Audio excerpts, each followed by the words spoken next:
reproduction from other part. Plant can sometime arrive from the body part of the parent plant.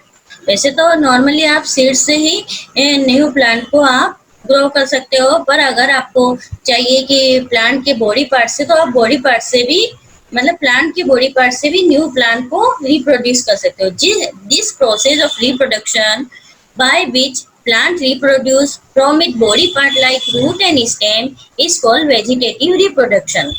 यह process है जिसमें reproduction के लिए plant के body part का यूज किया जाता है, जैसे रूट और स्टेम का, तो उसे क्या बोलते हैं? Vegetative reproduction. Reproduction from stem. Some plant can grow from stem. A piece of stem carry buds from the other part from the mother plant is cut and planted in the soil. This is called stem cutting. क्या होता है? बहुत सारे plant को हम stem के through भी grow कर सकते हैं. इसके लिए क्या, जो मेन मदर प्लांट है उसकी स्टेम को कट किया जाता है और उसे कहाँ ग्रो किया जाता है? किसके अंदर? सॉइल के अंदर ग्रो किया जाता है, और इसे क्या बोलते हैं? स्टेम कटिंग कहते हैं. इच स्टेम कटिंग के द्वारा क्या होता है? Etch stem then grow into new plant, और उसी से नया प्लांट ग्रो हो जाता है. For example sugar cane, hibiscus, rose plant, इन सब का जो रिप्रोडक्शन किया जाता है वो किसके द्वारा किया जाता है? स्टेम कटिंग से. Some underground stem have small buds on it, जैसे पोटैटो, जिंजर आपने देखा होगा. When they are planted in the soil, new shoot grow out from the bud. For example potato and ginger, potato मतलब अदरक, आलू जिसे बोला जाता है, अगर उसे भी मिट्टी सॉइल के अंदर डालकर रख दिया जाए तो उसी से आप क्या हो जाएगा? न्यू प्लांट ग्रो हो जाता है. अब आता है reproduction from roots. A new plant can grow from roots of the mother plant in plant like sweet potato, radish, turnip, beetroot, dahlia. Sweet potato, radish, turnip, beetroot, dahlia, ये सारे plant है, इनकी रूट से ही new plant आप reproduce हो जाता है. अब आता है reproduction from leaves and spores. Leaves of certain plant produce buds. बहुत सारी लीव्स होती है, उसी पे ही छोटी छोटी क्या होती है? बर्ड्स होती है. अलोंग देयर मार्जिन, थोड़े थोड़े मार्जिन में छोड़कर. New plant grow from this leaves if they are placed in the moist soil. अगर इसी से क्या हो जाता है? न्यू प्लांट आप ग्रो कर सकते हैं अगर इसे मॉइस्ट सॉइल मतलब गीली मिट्टी में इस लीव्स को लगा दिया जाए. अब इसका फॉर एग्जाम्पल क्या है? ब्रेयोफिलियम लीव्स इस तरह का एग्जाम्पल है, जिसकी लीव्स में ही क्या होता है? छोटे छोटे बर्ड्स होते हैं, और इसे ही मॉइस्ट सॉइल में आप डाल के रखते हैं तो इसी से न्यू प्लांट रिप्रोड्यूस होगा. अब ये next topic is crops. We get most of our food from plants. हमारा ज्यादातर फूड हमें किससे मिलता है? प्लांट से ही मिलता है. The plant that grow and cultivated at one's place on large scale during a particular period are called crops. Crops किसे कहते हैं? यूं नॉर्मल सा थोड़े से एक गमले में हमने लगा दिया या एक पॉट में लगा दिया तो वो क्रॉप्स नहीं कहलाती है.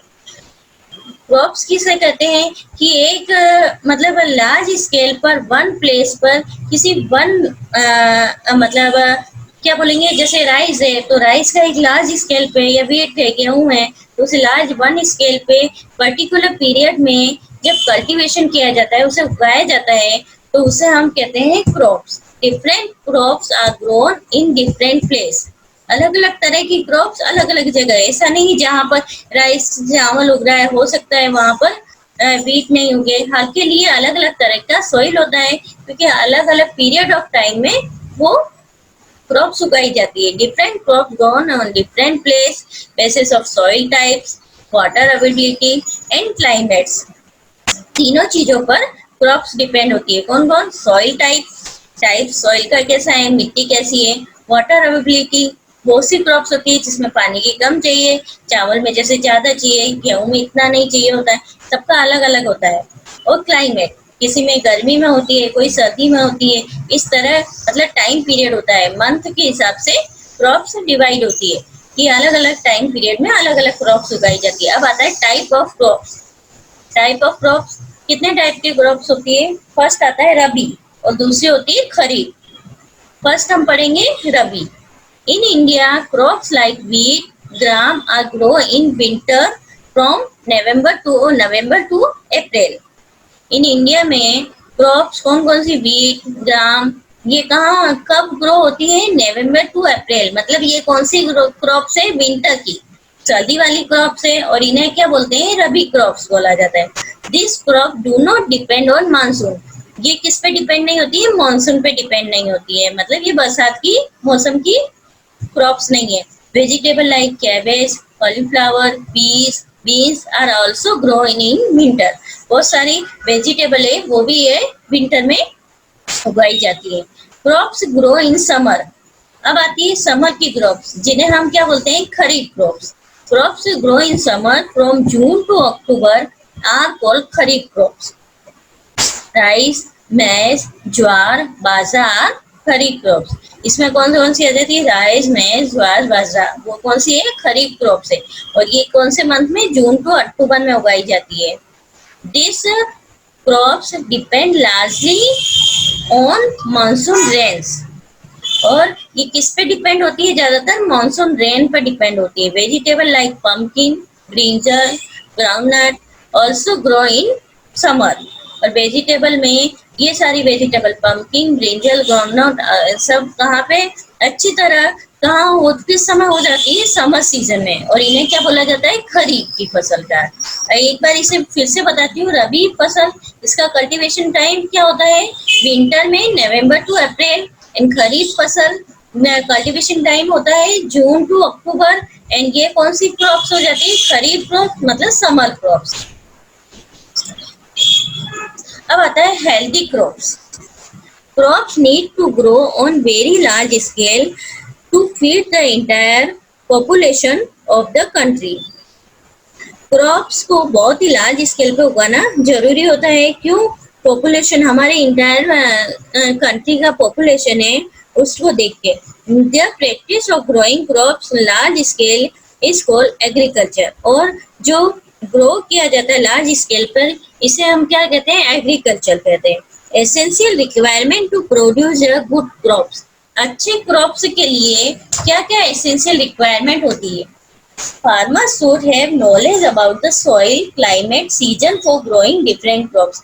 First है, फार्मर को पूरा नॉलेज होना चाहिए सॉइल का, क्लाइमेट का एंड सीजन का, कि इस सीजन में, इस क्लाइमेट में और इस सॉइल में कौन सी क्रॉप्स अच्छी तरह उगेगी।